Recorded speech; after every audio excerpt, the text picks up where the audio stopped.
of his face she could make out didn't look happy. You get used to it.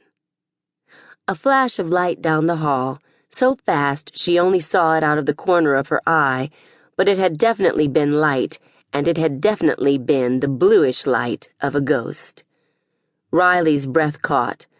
This was the time that, if she was a normal sort of person, she'd be able to say something reassuring and at the same time cool, the kind of thing that would make Riley feel brave but not patronized. And then they'd both sort of smile and head off down the hall to banish that ghost. But she was not that kind of person, and the last thing she had any idea how to do was reassure Riley and make him feel good about himself. Cliché was probably about the best she could do. "You'll be fine," was the one she gave him, and to her surprise, it seemed to work. "Come on." Every step they took, every slow step through the soup of bacteria and rot sucking at her boots, brought them closer to that faint death glow. She'd mixed some graveyard dirt and asafoetida earlier, stuck it in a bag in her pocket. Now she reached inside and grabbed a small handful. Ready. They moved a few steps in silence, broken only by the occasional plonk of water dripping from the ceiling behind them.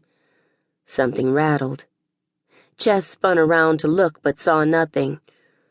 Ghosts weren't the only things that might hang out in abandoned buildings at night. They weren't in Downside, no, but they weren't exactly in the nicest area either.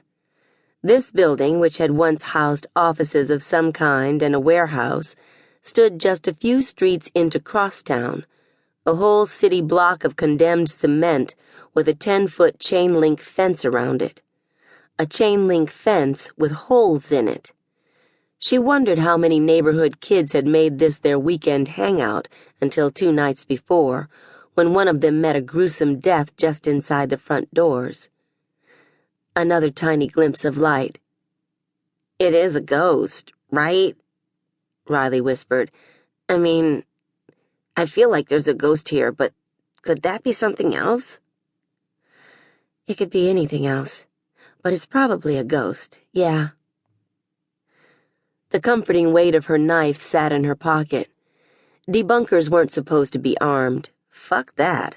She'd rather take her chances with church discipline than with anyone or anything she might come across in a place like this. She probably wouldn't need the knife anyway. Damn it, the kid's nervousness was making her twitch, and as much as she sympathized with him, she really didn't need that at the moment.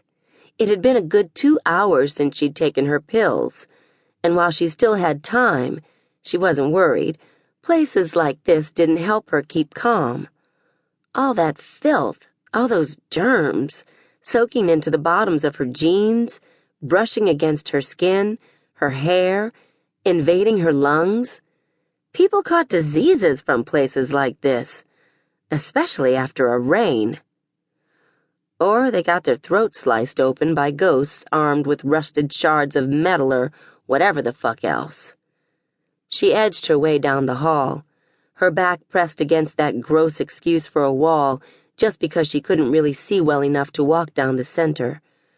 The glow got stronger with every step, her fist clenched around the dirt. Another plonk, another rattle.